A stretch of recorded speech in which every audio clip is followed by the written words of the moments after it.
Welcome to QuickBites, public speaking tips and techniques you can digest in 5 minutes or less. Here's your host, Peter George. Does it drive you crazy when the car in front of you takes an abrupt turn without using a turn signal? If you're like most people, it does. Why couldn't they turn on the signal? The lever's right there. It's incredibly easy to use. And for something so simple, it provides a significant benefit to them and the people behind them. So what about you? Do you use your turn signals? Not those on your car, but those in your presentations. The turn signals we refer to as transitions. In public speaking, transitions let your listeners know when you're leaving one talking point, example, or other topic and moving on to another one. Unfortunately, just like drivers often forget to use their turn signals, speakers often forget to insert transitions. When a driver doesn't use their turn signal, the person behind them may get annoyed. But when a speaker doesn't use transitions, the audience may get lost, confused, and possibly annoyed as well. In any case, it's not good. So how do you use transitions? Well, anytime you switch from one item to another, insert the transition.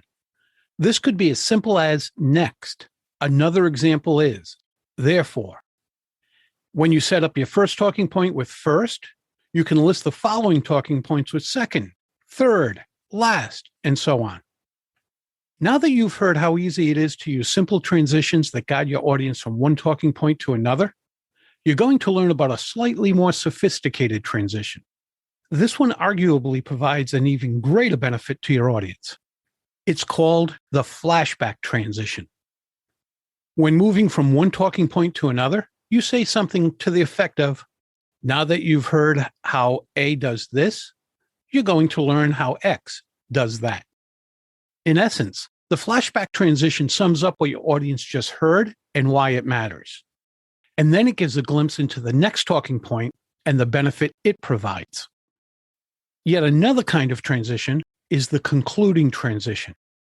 This one is like the flashback transition on steroids and is used to segue into your compelling conclusion.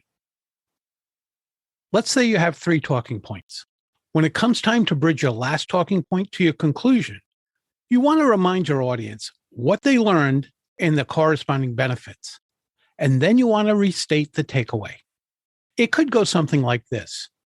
Now that you know how A does this, and B does that, and C offers this benefit, you can accomplish XYZ.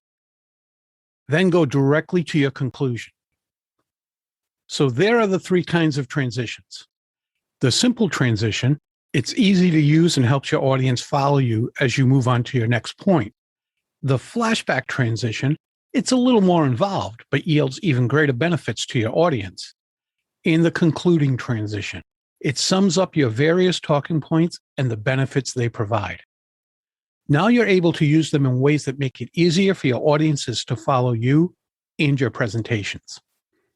If you haven't been using your turn signals, I suggest you start, so you can make it more likely that your audiences will walk away with the benefits and takeaways you had intended for them.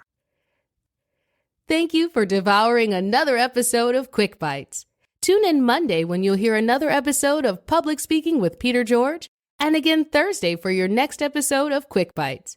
Until then, remember, when it comes to speaking in public, you've got this.